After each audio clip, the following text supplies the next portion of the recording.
Sot jemi në Spitalin Memorial të Fierit, është i vetmi spital në Republikën e Shqipërisë që ka autonomi financiare, që mund të menaxhojë dhe të planifikojë në mënyrë autonome.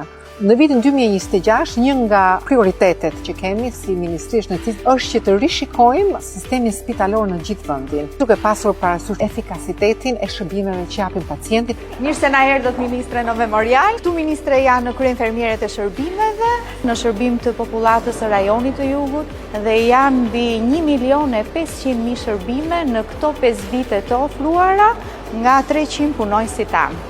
Ndërkohë ministre, mjekët shqiptar dhe mjekët turq, ne kemi një bashkëpunim shumë të ngushtë.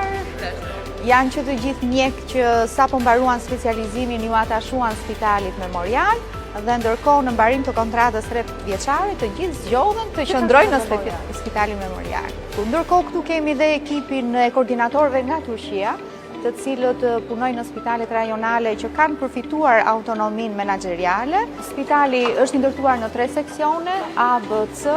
Kemi pjesën e urgjencës, pjesën e poliklinikës.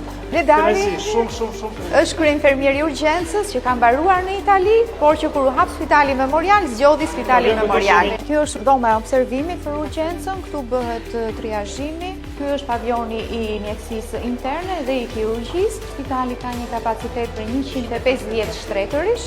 Shërbimi i imazherisë. Tu kemi rezonancën magnetike, skanerin, eko, X-ray. I gjithë shërbimi mbulohet 100%. Është një rast i ndjekur nga doktoresha Liria, mjeke hematologe. Është një djalë i vogël që na ka besuar.